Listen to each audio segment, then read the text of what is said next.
നമസ്കാരം, ഭാരത് ലൈവിലേക്ക് സ്വാഗതം. നമസ്കാരം. പ്രശാന്ത്, ഈ തെരഞ്ഞെടുപ്പ് വളരെ നിർണായകമായ ഒരു തെരഞ്ഞെടുപ്പാണ്. കാരണം 3 ശക്തികളും, ഇടതും വലതും BJP-യും ഒരേ നാണയത്തിൽ മത്സരത്തിനിറങ്ങുന്ന, ഒരുപക്ഷെ ത്രികോണ മത്സരത്തിന് പ്രതീതി ജനിപ്പിക്കുന്ന ഒരു തെരഞ്ഞെടുപ്പ്. ഈ തെരഞ്ഞെടുപ്പിൽ ആരാകും വിസ്മയം സൃഷ്ടിക്കുക? ഒരു ഉത്തരം പറയാൻ വളരെ ബുദ്ധിമുട്ടുള്ളൊരു ചോദ്യമാണ് ശ്രീല ഇപ്പോൾ ചോദിച്ചത്. ഒരു കാര്യം സത്യമാണ്, ഈ തെരഞ്ഞെടുപ്പ് വളരെ നിർണായകമാണ്.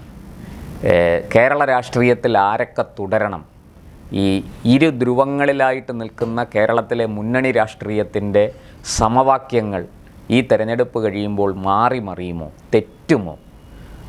അതുപോലെ തന്നെ ഓരോ മുന്നണികളുടെയും, ആ മുന്നണിയിൽ ഉൾപ്പെടുന്ന, അതിന് നേതൃത്വം നൽകുന്ന രാഷ്ട്രീയ പാർട്ടികളുടെയും ഭാവി നിർണ്ണയിക്കാൻ പോകുന്നൊരു തെരഞ്ഞെടുപ്പ് കൂടിയാണിത്. ഇതിൽ എനിക്ക് തോന്നുന്ന കുറച്ചുകൂടെ കംഫർട്ടബിളായിട്ട്, അതായത് എന്ത് റിസൾട്ട് വന്നാലും അത് നേരിടാൻ, ഒരു പ്രതിസന്ധി സൃഷ്ടിച്ചാൽ പോലും അതിനെ നേരിടാൻ കഴിയുന്ന തരത്തിൽ ഒരു രാഷ്ട്രീയ സാഹചര്യം നിലനിൽക്കുന്നത് അത് BJP-ക്ക് മാത്രമാണെന്നാണ് എനിക്ക് തോന്നുന്നത്.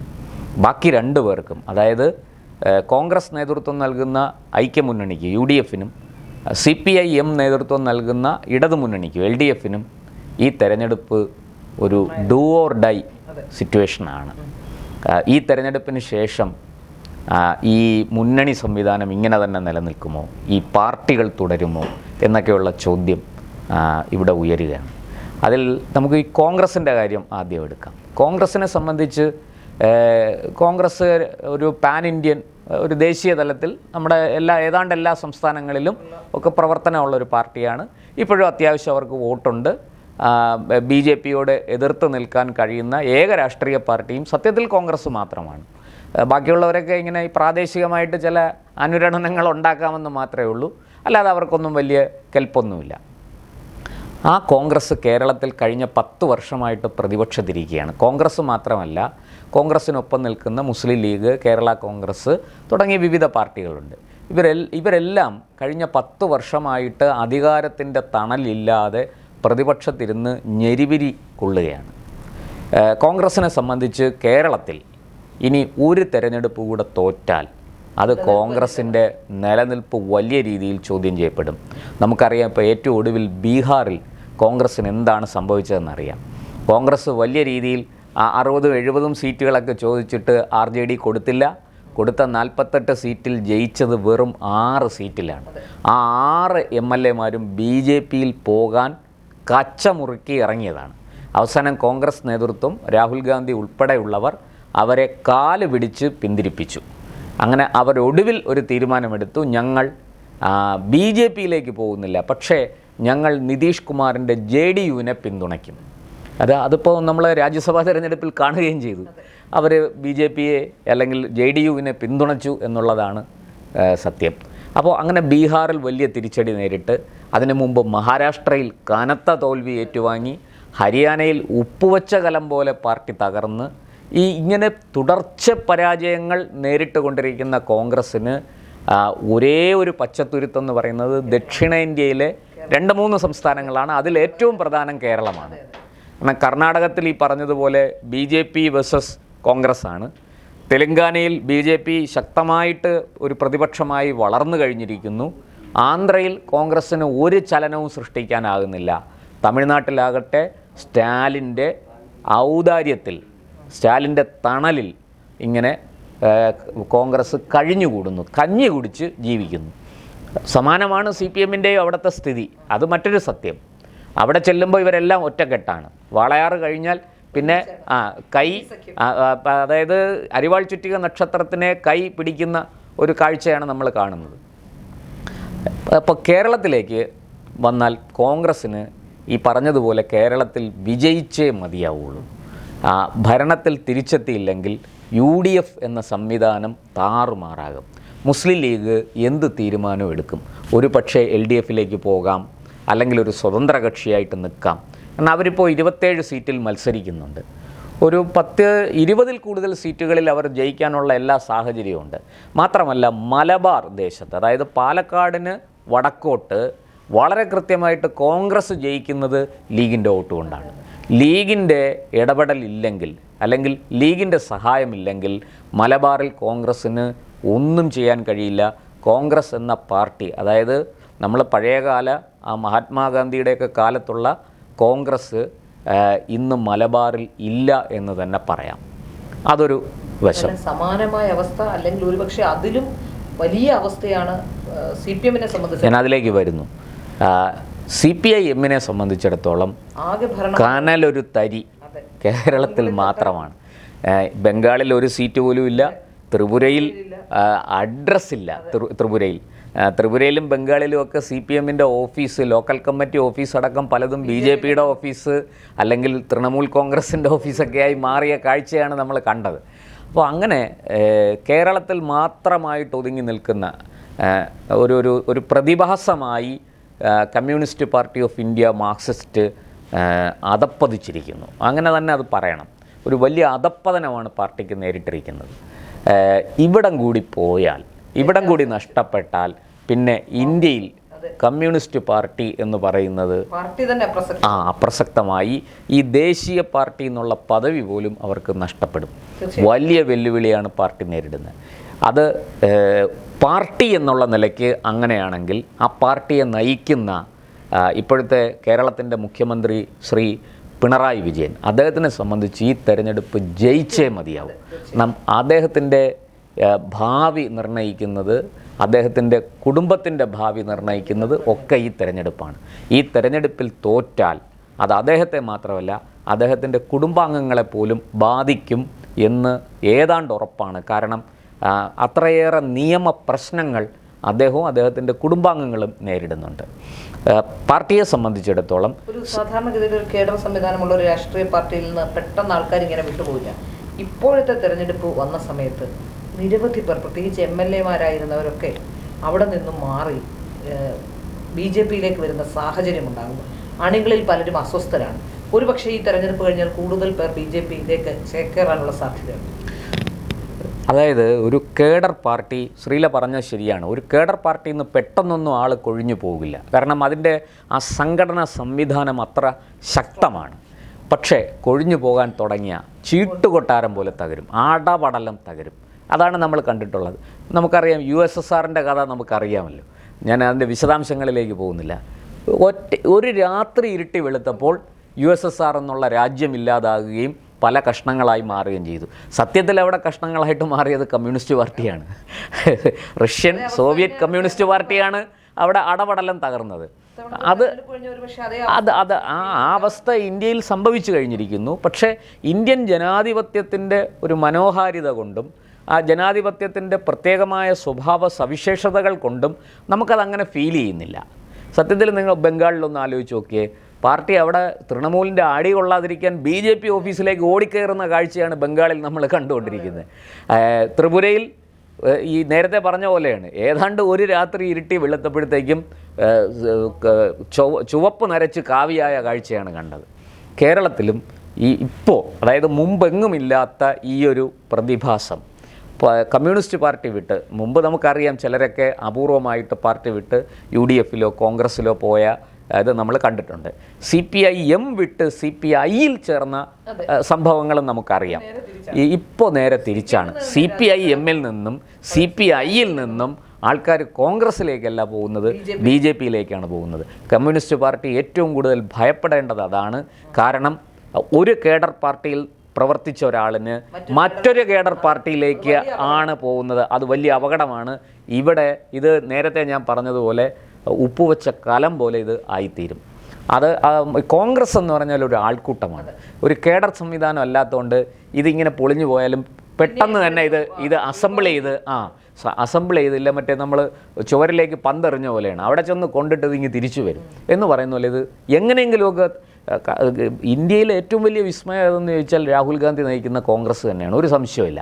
കാരണം ഈ പാർട്ടി ഇത്രയേറെ തകർന്നിട്ടും അതിങ്ങനെ പിടിച്ചു നിൽക്കുന്നല്ലോ എന്നുള്ളത് ഈ രാഷ്ട്രീയ വിദ്യാർത്ഥികൾക്ക് പാഠ്യവിഷയമാക്കേണ്ട ഒരു കാര്യമാണ്. അതെ, വേറൊന്നും ചിന്തിക്കാനില്ല, അതങ്ങനെ പോവുള്ളൂ. അതേസമയം കമ്മ്യൂണിസ്റ്റ് പാർട്ടികൾ ഇപ്പോൾ സംഭവിച്ചുകൊണ്ടിരിക്കുന്നത് അവരിൽ നിന്ന് ആൾക്കാർ വളരെ കൃത്യമായിട്ട്, അതും ചെറിയ നേതാക്കളല്ല, നമുക്കറിയാം പണ്ടൊരു വിശ്വനാഥ മേനോൻ ആണ് വിട്ട് BJP-യിൽ വന്ന് മത്സരിച്ചതെങ്കിൽ ഇന്ന് മുൻ MLA ദേവികുളം MLA രാജേന്ദ്രൻ, അതുപോലെ മറ്റു പലരും വിട്ടിട്ട് ഇപ്പോൾ ബ്ലോക്ക് പഞ്ചായത്ത് അംഗം വലിയ മാർജിനിൽ വിജയിച്ച് മുമ്പ് ബ്ലോക്ക് പഞ്ചായത്ത് പ്രസിഡൻ്റായിരുന്ന ഒരു വനിത, അവരുടെ കുടുംബം വളരെ പെട്ടെന്നാണ് അവർ ചേഞ്ച് ഉണ്ടാകുന്നത്. നമ്മൾ ഈ വളരെ പെട്ടെന്ന് എന്ന് പറയുമ്പോൾ ഇതിൻ്റെ പുറകിൽ ഒരു കാലങ്ങളായി ഒരു വലിയ സമ്മർദ്ദം ഉരുണ്ടുകൂടി ഒരു ദിവസം ഇതങ്ങ് പൊട്ടിത്തെറിക്കുകയാണ്. ഇതാണ് ഐഷ പോറ്റിയുടെ കാര്യത്തിൽ സംഭവിച്ചത്. ഐഷ പോറ്റിയും പാർട്ടി വിട്ട് അവർ കോൺഗ്രസ്സിലേക്ക് പോയത്, അവരെ എന്തുകൊണ്ട് കോൺഗ്രസ് തിരഞ്ഞെടുത്തു എന്നൊരു ചോദ്യമുണ്ട്. അതവിടെ നിൽക്കട്ടെ, നമ്മുടെ വിഷയം അല്ലാത്തതുകൊണ്ട് ഞാൻ ഇപ്പോൾ അതിലേക്ക് പോകുന്നില്ല. അവർക്ക് കുറെ കൂടെ ബെറ്റർ കോൺഗ്രസ് ആണെന്ന് തോന്നി, അവർ കോൺഗ്രസ്സിലേക്ക് പോയി.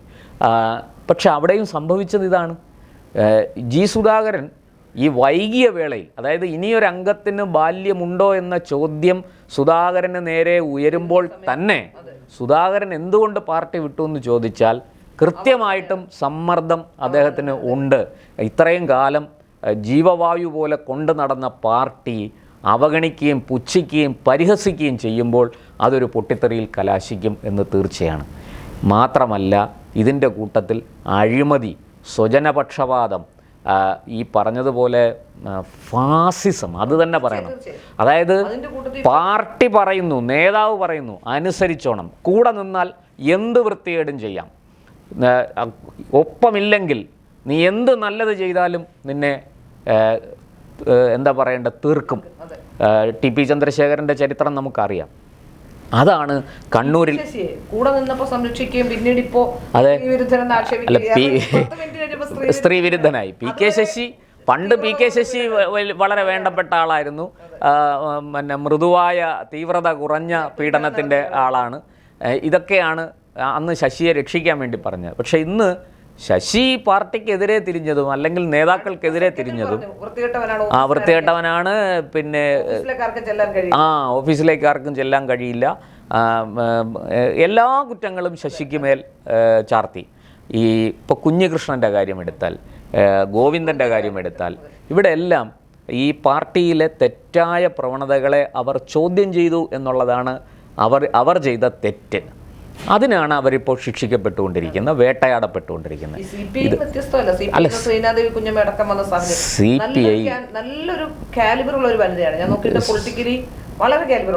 അതെല്ലാം സത്യമാണ്. പക്ഷേ CPI ഇന്ന് ചർച്ച ചെയ്യാൻ മാത്രമുള്ളൊരു പാർട്ടി അല്ലാതായി മാറിക്കഴിഞ്ഞു. CPIയുടെ പേര് ആരും, നമ്മൾ മുഖ്യധാരാ ചാനലുകളൊക്കെ എടുത്ത് നോക്കിയാൽ നോക്കൂ, ഇപ്പോൾ CPIM-നെ കുറിച്ച് ചർച്ച ചെയ്യും, BJPയെ കുറിച്ച് ചർച്ച ചെയ്യും, കോൺഗ്രസിനെ കുറിച്ച് ചർച്ച ചെയ്യും, മുസ്ലിം ലീഗിനെ കുറിച്ച് ചർച്ച ചെയ്യും, കേരള കോൺഗ്രസിനെ കുറിച്ച് ചർച്ച ചെയ്യും. പക്ഷേ CPIയെ കുറിച്ച് ആരെങ്കിലും എന്തെങ്കിലും മിണ്ടുന്നുണ്ട്?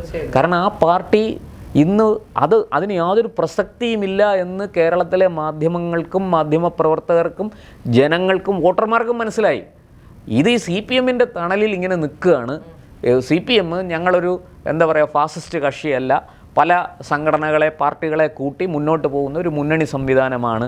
ഒരു സീറ്റെങ്കിൽ ഒരു സീറ്റ്. അതാണല്ലോ ഇപ്പോൾ KB ഗണേഷ് കുമാർ പത്തനാപുരത്ത് ജയിക്കും, അവർക്ക് അക്കാര്യത്തിൽ ഒരു വിശ്വാസമുണ്ട്. എന്നാൽ ഗണേഷ് കുമാർ നമ്മളോട് നിൽക്കട്ടെ, അല്ലെങ്കിൽ AK ശശീന്ദ്രൻ ഇന്ന സ്ഥലത്ത് ജയിക്കും, ശശീന്ദ്രൻ നമ്മളോട് നിൽക്കട്ടെ. ഇതല്ലാതെ വേറെ യാതൊരു ഇതും അതിനകത്ത് CPIയെ സംബന്ധിച്ച് പറയാനില്ല. ഈ പറഞ്ഞ പോലെ CPM-ൻ്റെ തണലിൽ മുന്നോട്ട് പോകുന്നു എന്ന് മാത്രമേ ഉള്ളൂ. അപ്പോൾ ഈ സാഹചര്യത്തിൽ എനിക്ക് തോന്നുന്നത് കേരളത്തിൽ ഇപ്പോൾ തദ്ദേശ തെരഞ്ഞെടുപ്പ് കൂടെ കഴിഞ്ഞപ്പോൾ, നമ്മുടെ ചോദ്യം അതാണല്ലോ, തദ്ദേശ തെരഞ്ഞെടുപ്പ് കഴിഞ്ഞപ്പോൾ ചത്തു കിടന്ന കോൺഗ്രസ്സിന് ജീവൻ വെച്ചു. ലോക്സഭാ തെരഞ്ഞെടുപ്പിൽ ശരിയാണ് കോൺഗ്രസ്സിന് മേൽക്കൈ കിട്ടി, കോൺഗ്രസ്സാണ് 10-14 MP-മാരെ കിട്ടി, UDF-ന് 18 MP-മാരെ കിട്ടി. പോരാട്ടം BJPയും UDF-ഉം തമ്മിലായിരുന്നു. LDF-ന് അവിടെ ഒരു പ്രസക്തിയുമില്ല. നമ്മുടെ രാധാകൃഷ്ണൻ സാറ് അദ്ദേഹത്തിൻ്റെ വ്യക്തിപരമായ മികവ് കൊണ്ട് ഇവിടെ ആലത്തൂരിൽ വിജയിച്ചു വന്നു എന്ന് മാത്രമേ ഉള്ളൂ. ഞാൻ അതിനപ്പുറത്തേക്ക് ആശയപരമായ CPM-ൻ്റെ പോരാട്ടം ഒന്നും നടന്നിട്ടില്ല. ന്യൂനപക്ഷങ്ങളാരും ഇടതുമുന്നണിയെ വിശ്വാസത്തിലെടുക്കുന്നില്ല. അവർ അതായത് കേന്ദ്രത്തിൽ ദേശീയ തെരഞ്ഞെടുപ്പിൽ അവർ CPM-നൊപ്പമല്ല, ഇടതുപക്ഷത്തിനൊപ്പമല്ല, അവർ കോൺഗ്രസ്സിനൊപ്പമാണ്. പക്ഷേ ആ തെരഞ്ഞെടുപ്പിൽ നമ്മൾ മനസ്സിലാക്കേണ്ട ഒരു സംഗതി, വലിയ രീതിയിൽ ഹിന്ദു വോട്ട് ബാങ്കിൽ വിള്ളൽ വീണു. ആ വിള്ളൽ പ്രയോജനപ്പെട്ടിരിക്കുന്നത് BJPക്കാണ്. അതുകൊണ്ടാണ് തെരഞ്ഞെടുപ്പ് കഴിഞ്ഞ ഉടനെ ജമാഅത്ത് ഇസ്ലാമി ആരോപണവുമായിട്ട് നമ്മുടെ മുഖ്യമന്ത്രി പിണറായി വിജയൻ തന്നെ രംഗത്ത് വന്നത്. പൊളിറ്റിക്കൽ ഇസ്ലാമിനെ ആക്ഷേപിച്ചുകൊണ്ട് CPM നേതാക്കൾ ഒന്നൊന്നായിട്ട് രംഗത്ത് വരുന്നു. ഇനി അയ്യപ്പ മഹാസംഗമം പമ്പയിൽ സംഘടിപ്പിക്കുന്നു. അതായത് സർവ്വ തെറ്റുകളും ക്ഷമിച്ച് മാപ്പ് നൽകണേ അയ്യപ്പ എന്ന് പറയുന്ന ഒരു ഒരു പ്രതീതി അവിടെ സൃഷ്ടിച്ചിരിക്കുകയാണ്.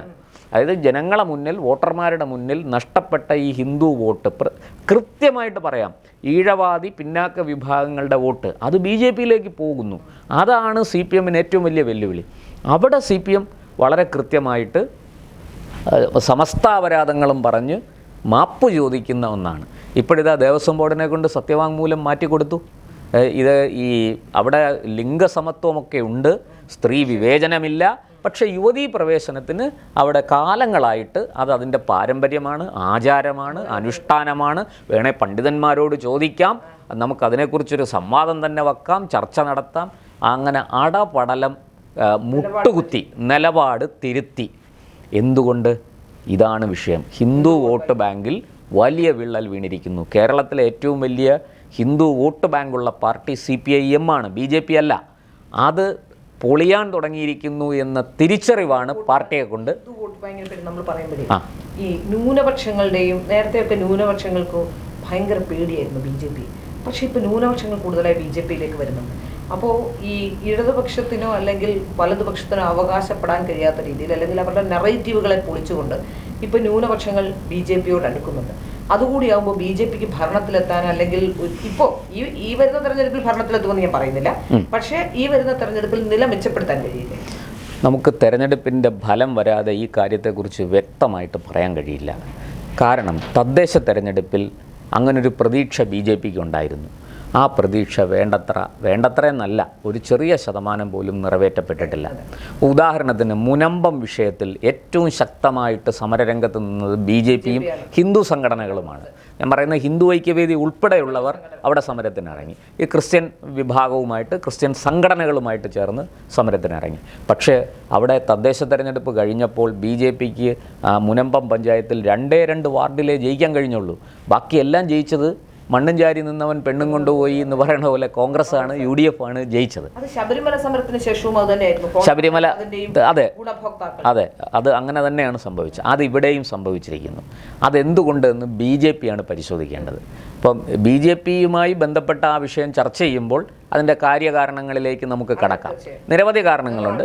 BJPയുടെ ഭാഗത്തെ വീഴ്ചകളുണ്ട്, കാര്യങ്ങൾ കൈകാര്യം ചെയ്തതിൽ വന്ന പിഴവുകളുണ്ട്. അതുപോലെ ഈ ന്യൂനപക്ഷങ്ങളുടെ ഭാഗത്തും ഈ പറഞ്ഞതുപോലെ അകാരണമായ ഭയവും വെറുപ്പും ഒക്കെ ഇങ്ങനെ ക്രിസ്ത്യൻ വിഭാഗത്തിൻ്റെ ഇടയിൽ ഇപ്പോഴും ഒരു സംശയവും ഇതും ബാക്കി നിൽക്കുന്നുണ്ട്. അതുകൊണ്ടാണ് ഒരു ആശങ്ക ബാക്കി നിൽക്കുന്നുണ്ട്. അതുകൊണ്ടാണ് അവർ അത് ചെയ്യുന്നത്. വളരെ വ്യക്തമാണ്. കാര്യം ഇത്രയേ ഉള്ളൂ. മതപരിവർത്തന നിരോധന നിയമം എത്ര ശക്തമായി നടപ്പാക്കും ഇല്ല. വിദേശ ഫണ്ട് എത്ര സുതാര്യമായിട്ട് വരും ഇല്ല.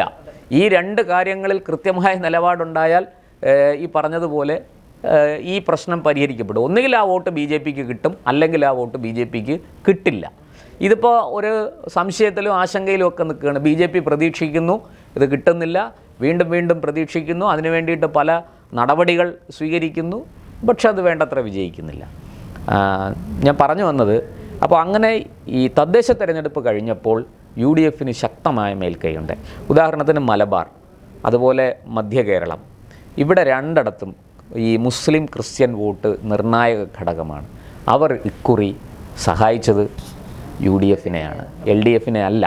അവർ 2020ലും 2021ലും ഒക്കെ LDFനൊപ്പം നിന്നവർ ഈ 2024 കഴിഞ്ഞപ്പോൾ 25ലും 26ലും പാലം വലിച്ച് UDFനൊപ്പം പോയി എന്നുള്ളത് നമുക്ക് മനസ്സിലാക്കാവുന്നൊരു കാര്യമാണ്. അത് നിയമസഭാ തെരഞ്ഞെടുപ്പിലും ആവർത്തിക്കാനാണ് സാധ്യത. അങ്ങനെ ആവർത്തിച്ചാൽ അത് LDFനെ സംബന്ധിച്ചിടത്തോളം വലിയ തിരിച്ചടിയാണ്. LDF ആ മുന്നണി കേരള രാഷ്ട്രീയത്തിൽ ഇനി ഉണ്ടാകുമോ എന്ന് പോലും സംശയിക്കത്തക്ക തരത്തിൽ ഒരു സാഹചര്യം ഉണ്ടാകാനുള്ള എല്ലാ അനുകൂല ഘടകങ്ങളുമുണ്ട്. ഇനി CPIMൻ്റെ കാര്യം, CPIM അതിൻ്റെ സംഘടനാ സംവിധാനം കൊണ്ട് കുറച്ചു കാലം കൂടി മുന്നോട്ട് പോകും. ഈ തെരഞ്ഞെടുപ്പിൽ തോറ്റാൽ ഒരു തരംഗമുണ്ടായി, അതായത് ഒരു UDF അനുകൂല തരംഗമുണ്ടായാൽ തീർച്ചയായിട്ടും 100-ലധികം സീറ്റുകളിലേക്ക് UDF പോകാനുള്ള സാഹചര്യമുണ്ട്. അവിടെ UDFനെ പിടിച്ചു കെട്ടാൻ LDFനല്ല, CPIMനല്ല, BJPക്കാണ് സാധിക്കുക. അത് മറ്റൊരു വിഷയമാണ്. നമുക്കത് വിശദമായിട്ട് വേറൊക്കെ ചർച്ച ചെയ്യാം. മറ്റൊന്ന്, ഈ പറഞ്ഞതുപോലെ ഈ തരംഗത്തിൻ്റെ ഇടയിലും BJP പലയിടത്തും വലിയ പ്രതീക്ഷ വയ്ക്കുന്നുണ്ട്. ആ പ്രതീക്ഷ ഏറെക്കുറെയൊക്കെ നിറവേറും എന്ന് തന്നെയാണ് എൻ്റെ പ്രതീക്ഷ. വിരലിലെണ്ണാവുന്ന സീറ്റുകളിലെങ്കിലും BJP ജയിക്കാനുള്ള എല്ലാ സാഹചര്യവും ഇന്ന് കേരളത്തിലുണ്ട്. ഞാൻ നേരത്തെ പറഞ്ഞതുപോലെ ഈ 2 മുന്നണികളിലായിട്ട് ധ്രുവീകരിക്കപ്പെട്ട കേരള രാഷ്ട്രീയം ഒരു മാറ്റം വന്നിട്ടുണ്ട്. കുറഞ്ഞ പക്ഷം തെക്കൻ ജില്ലകളിലെങ്കിലും, തിരുവനന്തപുരം, കൊല്ലം, ആലപ്പുഴ തുടങ്ങിയ തെക്കൻ ജില്ലകളിലെങ്കിലും അതിന് മാറ്റം വന്നിട്ടുണ്ട്. അവിടെ കൃത്യമായിട്ട് BJPക്ക് ഒരു സ്പേസ് കിട്ടിയിരിക്കുന്നു. BJPയെ എഴുതിത്തള്ളാൻ കഴിയില്ല. നേരിയ ഭൂരിപക്ഷത്തിനെങ്കിലും ചില മണ്ഡലങ്ങളിൽ BJP വിജയിക്കാനുള്ള സാധ്യതയുണ്ട്. അത് BJPയുടെ ഇനിയിപ്പോൾ 2 ആഴ്ചയുണ്ട് ഇലക്ഷന്. BJPയുടെ മിഷനറി എങ്ങനെ വർക്ക് ചെയ്യും എന്ന് അടിസ്ഥാനപ്പെടുത്തിയിരിക്കുന്നു. നേതാക്കൾ പറയുന്ന കാര്യങ്ങൾ, മണ്ടത്തരങ്ങളൊക്കെ വിളിച്ച് പറഞ്ഞ് ഉള്ള വോട്ട് കൂടെ നഷ്ടപ്പെടുത്തിയാൽ BJPക്ക് ദുഃഖിക്കേണ്ടി വരും. അല്ലാത്ത പക്ഷം BJPക്ക് സന്തോഷിക്കാൻ വകയുണ്ടാകും. UDF കുറേ കൂടെ കംഫർട്ടബിളായൊരു സാഹചര്യമാണ്. തദ്ദേശ തെരഞ്ഞെടുപ്പ് നൽകുന്ന സൂചന അതാണ്. അത് LDFന് ഒട്ടും തന്നെ അനുകൂലമല്ല. മുഖം രക്ഷിക്കാനും ഉള്ള ജീവൻ നിലനിർത്താനും LDFും CPIMും കിണഞ്ഞു പരിശ്രമിക്കുമെന്നും തീർച്ചയാണ്. ഇടത് വലത് മുന്നണികൾക്ക് ഇത് ജീവമരണ പോരാട്ടമാണെങ്കിൽ BJPയെ സംബന്ധിച്ചിടത്തോളം അവരുടെ പ്രാതിനിധ്യം ഉറപ്പിക്കാനുള്ള തെരഞ്ഞെടുപ്പ് കൂടിയാണ്.